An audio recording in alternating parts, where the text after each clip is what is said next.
ছবি তাল্লার মতে 5.5-6 কোটি টাকা ব্যবসা। এই মত তোমাকে দিলাম করেছিলাম 96 লাখ টাকা, এর ব্যবসা করে 6 কোটি।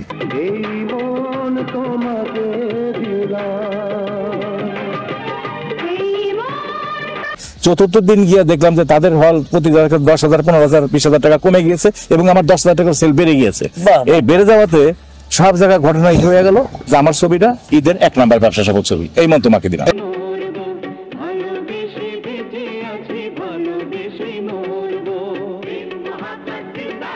8টা ছবি, মোট 8টা ছবি মুক্তি পেয়েছে এবং তার মধ্যে 1 নাম্বার ব্যবসা সফল ছিল আমার এই মন তোমাকে দিলাম, যেটা ঈদে রিলিজ করার মতো ছবি।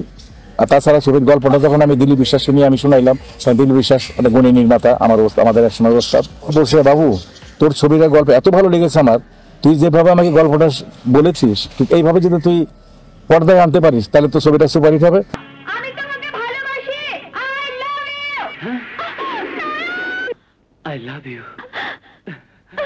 এবং আমার একটা অনুরোধ থাকবে তোর যে তুই ছবিটা ঈদে রিলিজ করবি। শাকিল খান, পপি, ববিতা, আহমেদ শরীফ, মিজু আহমেদ, সাদেক বাদশা, মিশা সওদাগর, এটা গল্প লেখা হলো 3 জন লিখেছে। 1 নম্বর হলো তারেক মাহমুদ, আমাদের একজন ডিরেক্টর, সে গল্পটা শুরু করেছিল, লাইন আপটা কমপ্লিট করলো।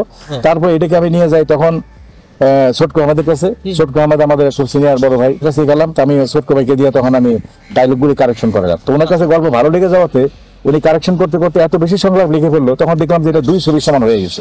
তখন এটাকে কি করবো, তখন প্রডিউসারকে বললাম যে ভাই এটা কি করি, ডায়লগ তো কমানো দরকার। আমার বলে যে আপনার ডায়লগ কমানো দরকার নাই, আপনি কমাইলে কোনটা ভালো ডায়লগ ফেলে দিন, কোনটা একটা কাজ করে অভিজ্ঞ লোককে দিয়ে আমাকে বলেন কাকে দিব।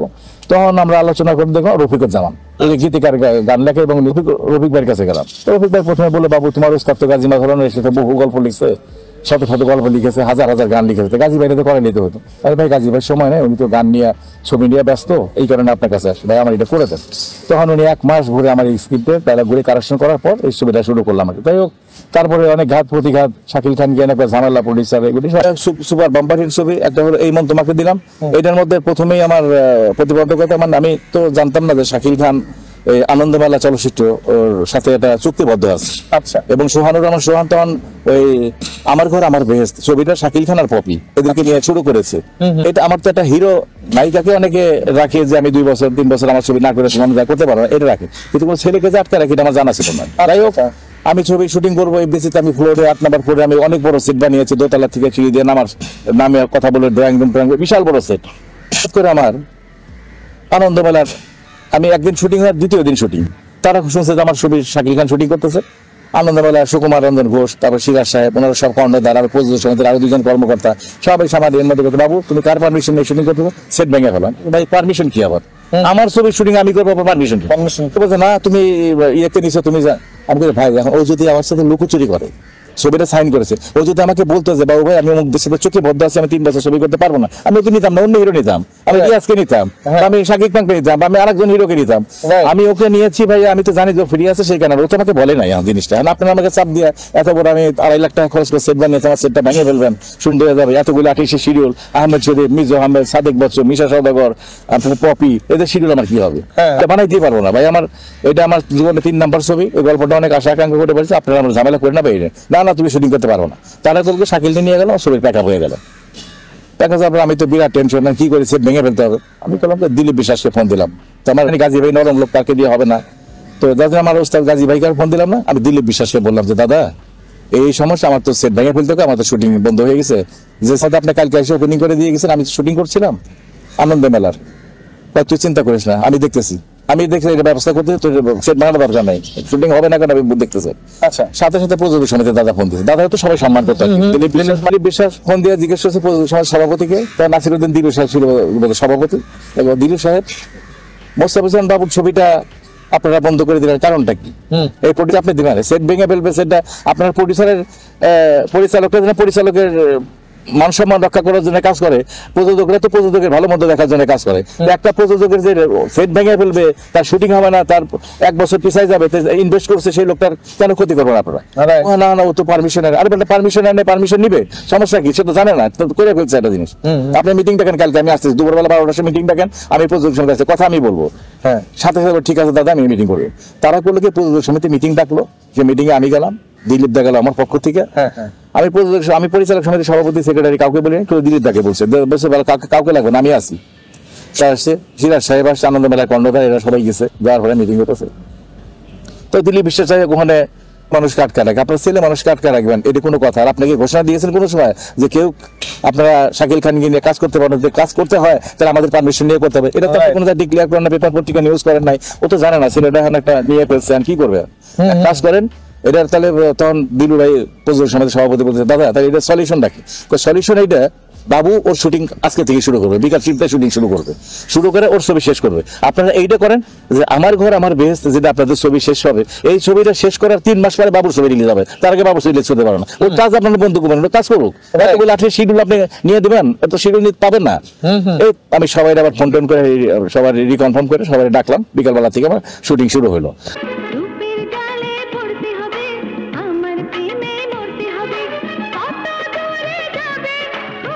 শুটিং শুরু হলো, আমি কাজ করলাম, যদি ওদের আগে আমার ছবি শেষ হয়ে গিয়েছে, আমি ব্যাকগ্রাউন্ড কালার সব করে কমপ্লিট করে রাখলাম, আমার ছবি আমি রিলিজ করলাম না। ওদের আমার ঘরে আমার বেস্ট ছবি রিলিজ হয়ে গেল, তারপরে তো আমার ছবি আমি আনলাম ঈদের মধ্যে। আমি যে দিলের একটা কথা বলছিল যে বাবু তোমার ছবি ঈদে রিলিজ করে, তোমার দেখে 1 নম্বর ব্যবসা হবে, ঠিক তাই হয়েছে।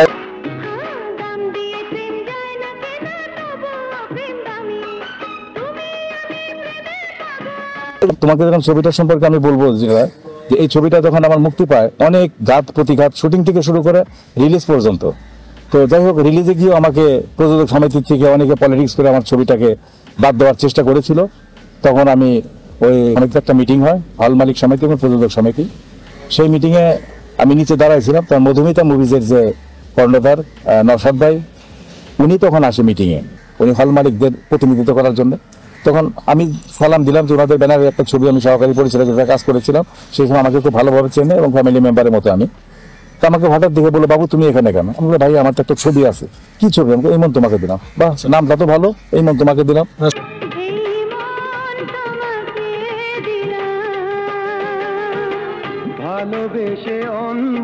বললো তোমার ছবি রোমান্টিক? আমি রোমান্টিক অ্যাকশন ছবি। বলে যে বাবু তুমি এখানে থাকো, আমাদের মিটিং শেষ হোক, আমি দেখে কি হয়। তো রিলিজ কমিটি ভেঙে গেল, প্রযোজকরা যে ছবি রিলিজ দিবে সেই ছবি হল মালিক মানলো না। তখন তারা বললো যে না, আমরা হলে ছবি দেখে বুঝে শুনে ছবি নেবো, আমরা যে কোনো ছবি আমাদের উপর চাপাই দিলে আমরা সেটা নিবো না। এই কথা রিলিজ কমিটি ভেঙে গেল। তখন আমাকে নিচে নেমে আসলো, আমি তখন দাঁড়াইছিলাম। তো বলে, বাবু তুমি এদিকে আসো, তোমার ছবিটা কোথায় আছে? ভাই আমার তো টাকরাইলি অফিসে এখানে আছে। তো তুমি আমার ঠিকানা প্রিন্টটা নিয়ে আমার হলে আসতে পারবো? আমি অবশ্যই পারবো ভাই। দেখো আমি তাহলে রাত্রি 11, আমার 11:30টার সময় শো শেষ হবে, আমি রাত্রিবেলা নাইট শো তোমার ছবিটা দেখবো।